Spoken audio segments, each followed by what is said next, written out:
अस्सलाम वालेकुम, this is हुमैना Basit from motion of knowledge. तो आज हम कर रहे हैं मैथ 8 की एक्सरसाइज 2.5 का क्वेश्चन नंबर 2, जो कि है find the square root of the following decimals by division method. Question number 2 के टोटल 9 पार्ट दिए हुए हैं। हमने स्क्वायर रूट लेना है इन डेसिमल्स का, किस मेथड से? डिवीजन मेथड से। तो अब हम चलते हैं सॉल्यूशन की तरफ। तो फर्स्ट पार्ट है स्क्वायर रूट ऑफ 0.3249। तो हमने स्क्वायर रूट लेना है इस क्वेश्चन का, यानी कि 0.3249। तो 0.3429 को हमने अंदर लिख लिया। तो स्क्वायर रूट लेने के लिए हमें जो वैल्यू यहाँ लिखनी पड़ती है वही वैल्यू ऊपर लिखनी पड़ती है। 0 पॉइंट या पॉइंट लिखो, पॉइंट से पहले 0 ही होता है ना। तो 0.5 इधर लिखा, तो 0.5 हमने ऊपर भी लिख लिया।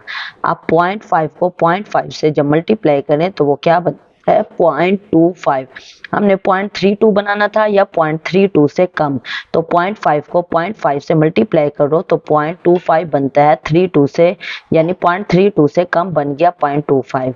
तो 0.32 में से 0.25 माइनस करेंगे तो क्या आ जाएगा? 0.07 और 49 अब हमने नीचे उतार लिया। 0.5 को जब 2 से मल्टीप्लाई किया तो 1.0 आ गया। अब 1.0 मौजूद है। अब हमने कोई ऐसी वैल्यू लिखनी है जो यहाँ भी लिखें और यहाँ भी लिखें। तो हमने यहाँ 7 लिखा तो ऊपर भी 7 लिख दिया। तो ये डिवीजन मेथड का रूल है कि जो वैल्यू यहाँ लिखते हैं, जैसे 0.5 हमने लिखा तो ऊपर भी 0.5 लिखा। 0.5 को नीचे उतारते हैं तो 2 से मल्टीप्लाई करते हैं, वो 1.0 आ गया। अब यहाँ कोई वैल्यू खुद से लगानी है, जो वैल्यू खुद से लगाएंगे वो यहाँ भी लगाएंगे, यहाँ भी लगाएंगे। अगर यहाँ 3 लगाते तो यहाँ 3 लगाते, यहाँ 4 लगाते तो यहाँ 4 लगाते।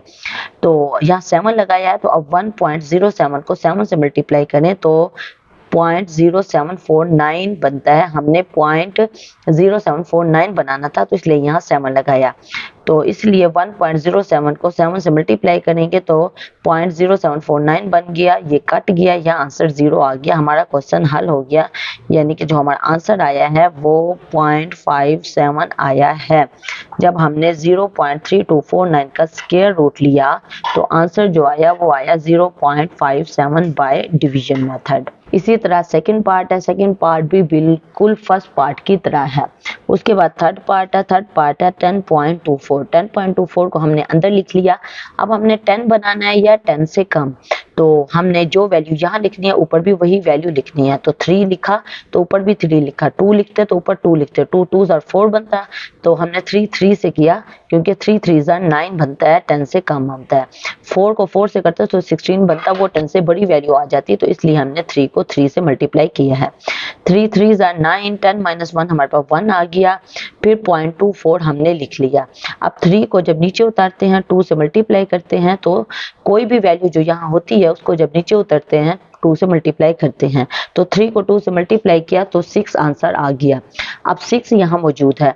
अब हमने क्या बनाना है? हमने बनाना है यहाँ से एक 1 बचा और 1.24 बना हुआ है। अब हमने 1.24 बनाना है। 6 पहले से मौजूद है। अब हमने कोई ऐसी वैल्यू लिखनी है जो यहाँ भी लिखें और यहाँ भी लिखें। तो 0.2 इधर भी लिखा, 0.2 इधर भी लिखा। अब 6.2 पूरे को जब 0.2 से मल्टीप्लाई किया तो हमारे पास आंसर आ गया 1.24, यानी कि यही वैल्यू बन गई।